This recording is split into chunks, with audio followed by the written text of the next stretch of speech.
अब बहुत ज्यादा हो रहा है कि हमारे सेना के अधिकारी एक जो रेड लाइन होती है, लक्ष्मण रेखा होती है, उसको बार बार क्रॉस कर रहे हैं और सरकार के समर्थन में, सरकार की नीतियों के समर्थन में या सरकार से जुड़े जो संगठन आदि हैं उनके साथ सुर में सुर मिला रहे हैं, उनकी तारीफ कर रहे हैं, उनके लक्ष्यों को, उनकी नीतियों को सही बता रहे हैं और जो सेना की गरिमा और स्वतंत्रता है उसको कटघरे में खड़ा कर रहे हैं, उसको संदिग्ध बना रहे हैं। ये बहुत खतरनाक बात है भारतीय सेना के लिए, जिसे पूरी दुनिया में एक बहुत ही प्रोफेशनल सेना के रूप में जाना जाता है, लेकिन वो अब वो रास्ता अख्तियार कर रही है। हालांकि इसकी तो एक लंबी पृष्ठभूमि आपको देश में मिल जाएगी। 2014 के बाद से ऐसी दर्जनों सैकड़ों घटनाएं हुई हैं जो बताती हैं कि सेना का राजनीतिक इस्तेमाल सरकार किस किस तरह से कर रही है, लेकिन सेना के अधिकारी किस किस तरह से राजनीतिक इस्तेमाल के लिए प्रस्तुत हो रहे हैं और सहर्ष कर रहे हैं, ये भी अब एक नया सिलसिला बनता जा रहा है। ताजा जो सिलसिला जिसके आधार पर मैं आपसे आज ये गुफ्तगू कर रहा हूं, वो है हमारे जो सेना अध्यक्ष हैं उपेंद्र द्विवेदी। उनका रुख पिछले 2-3 महीनों में खासतौर पर बहुत ही बदला हुआ दिख रहा है। वो बिल्कुल उस भाषा में बात कर रहे हैं जो सरकार सत्ता समर्थक भाषा है। वो अपनी हदें भूल रहे हैं। वो सेना की जो स्वतंत्रता, निष्पक्षता, तटस्थता होती है सत्ता से अलग रहने की, उसका निर्वाह नहीं कर रहे हैं। अब उन्होंने जो 3-4 स्टेटमेंट दिए हैं पिछले 1-1.5 महीने के अंदर ही, मैं उनका उल्लेख करूंगा। एक तो ताजा तरीन है, आप सोशल मीडिया पर देख सकते हैं कि किस तरह से वो सरस्वती शिशु मंदिर की तारीफ कर रहे हैं, उसकी शिक्षा की तारीफ कर रहे हैं। सरस्वती शिशु मंदिर आप जानते ही हैं किसके द्वारा संचालित किया जाता है।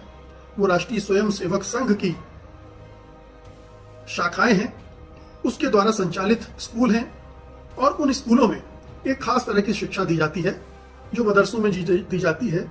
जो ईसाई शिक्षा संस्थान है वहां भी, ज्यादातर में तो नहीं, बहुत सारे उन संस्थानों में भी दी जाती है। और वही हिंदुत्व के नाम पर, हिंदू धर्म के नाम पर आरएसएस इन सरस्वती शिशु मंदिरों में देता है। उपेंद्र द्विवेदी ने कहा कि मैं 10 साल वहां पढ़ा हूं और फिर उसकी तारीफ की उन्होंने। आप 10 साल पढ़े होंगे, मैंने भी वहां पढ़ाई की है सरस्वती शिशु मंदिर में। मैं भी कुछ समय आरएसएस से जुड़ा था, मैंने भी आरएसएस की शाखाओं में हिस्सा लिया है, मैंने भी नमस्ते सदा वसले गाया है और ध्वज प्रणाम किया है। लेकिन एक जब आप उससे बाहर निकलते हैं और उसको देखते हैं तब आपको समझ में आता है कि ये सब कुछ क्या है, कि किस प्रयोजन से किया जा रहा है और कैसे हमारे आपके दिमागों में एक खास तरह की विचारधारा रोपी जाती है। और वो हिंदुत्व की विचारधारा होती है जिसमें इस्लाम का, मुसलमानों का विरोध होता है, आधुनिक दृष्टि का विरोध होता है, लोकतंत्र का विरोध होता है, एक मनवादी व्यवस्था का समर्थन होता है। इस तरह के एक सामंतवादी सोच को बच्चों में डाला जाता है।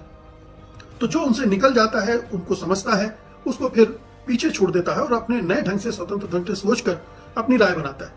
उपेंद्र द्विवेदी अभी भी उसी विचार में फंसे हुए हैं, ऐसा लगता है।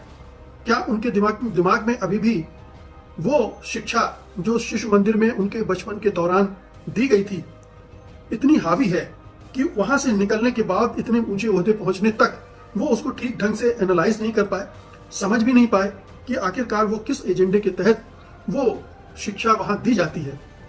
और अगर आप समझ में नहीं भी आया है तो कुछ मोटी मोटी चीजें तो आप समझते ही हैं, और वो है उसका राजनीतिक पक्ष, कि ये जो पूरा संघ परिवार है उसके जितने भी आयोजन प्रयोजन हैं, जितनी शाखाएं हैं, जितने कार्यक्रम हैं, जितनी योजनाएं हैं और जितने इस तरह के शिक्षण प्रशिक्षण संस्थान हैं, वो एक खास भूमिका के तहत सत्तारूढ़ दल के साथ है। ऐसे में अगर आपकी निजी राय है भी, आपका निजी अनुभव अच्छा है भी और आपने सचमुच में वहां कुछ अच्छी चीजें सीखी हैं, संभव है सीखी हो, मैंने भी सीखी होंगी, अगर वो मानते भी हैं आप, तो भी मैं आपको सार्वजनिक रूप से ये सब कहने से बचना चाहिए।